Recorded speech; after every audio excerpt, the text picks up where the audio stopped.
आप जो भी सामान खा रहे हैं क्या पूरी तरह से शुद्ध है?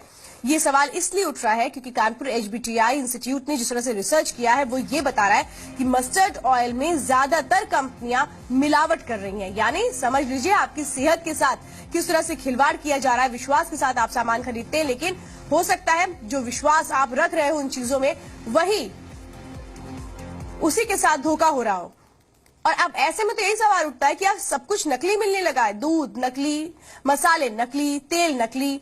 तो कानपुर की एचबीटीआई इंस्टीट्यूट का कहना है कि मस्टर्ड ऑयल में केमिकल की मिलावट हो रही है और ये मिलावट बड़ी और नामी कंपनियां कर रही हैं।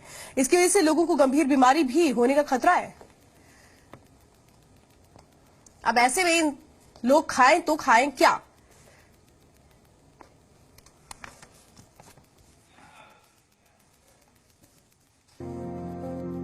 भारत में सरसों का तेल सदियों से खान पान में इस्तेमाल होता रहा है। माना जाता है कि इसके इस्तेमाल से शरीर मजबूत रहता है और प्रतिरोधक क्षमता विकसित होती है। लेकिन अब सरसों के तेल के नाम पर मिलावटी तेल बाजार में बेचा जा रहा है। धोखा देने के लिए इसमें पीला रंग भी मिला दिया जाता है। एक रिपोर्ट में ये बात सामने आई है कि कई तरह के केमिकल से तैयार ये तेल न सिर्फ घातक है बल्कि कई बीमारियों को भी जन्म दे रहे हैं। कानपुर के एचबीटीआई लैब की रिसर्च के मुताबिक ये मिलावटी तेल शरीर की पाचन क्रिया में शामिल नहीं होते हैं और आंतों से होते हुए शरीर से बाहर निकल जाते हैं। बाजार में जो सरसों का तेल है उसमें बहुत मिलावट है, अतः उस पर हम लोगों ने एक अध्ययन किया है और उसी अध्ययन के अंतर्गत ये पाया गया है कि जो बाजार में साधारण तेल जो खुले हैं सब ब्रांडेड प्रोडक्ट मल्टीनेशनल्स के सब भारतीय उत्पादक करता है, उनमें बहुत मिलावट है।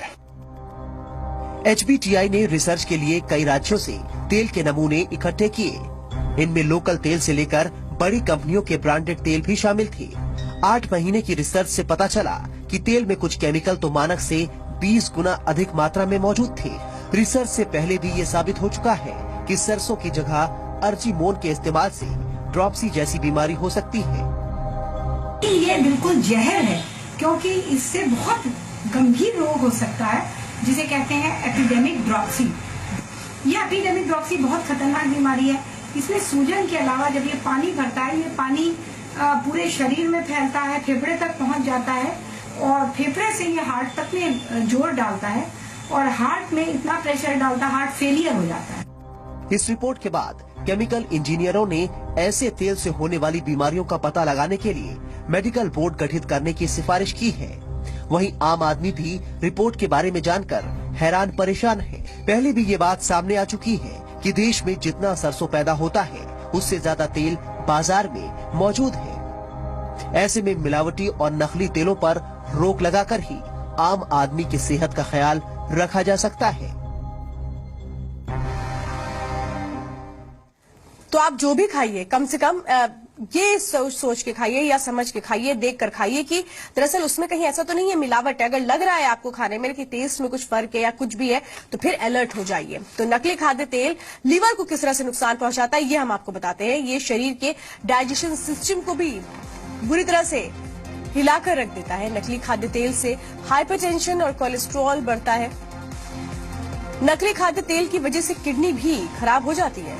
तो जॉइंटिस, हेपेटाइटिस, उल्टी, पेचिस, एनीमिया जैसी घातक बीमारियां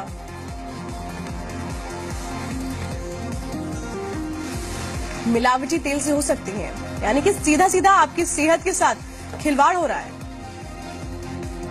तो चंद मुनाफे के लिए कैसे लोगों की सेहत के साथ खिलवाड़ कर रही हैं कंपनियां, लेकिन इन्हें क्या रोकने के लिए कोई नियम नहीं है? क्या इन पर सख्ती नहीं हो सकती और इस तरह से हिम्मत कैसे हो जाती है मिलावटखोरों की मिलावट करने की? क्या कहीं ना कहीं सिस्टम की खामी इसमें नजर आती है?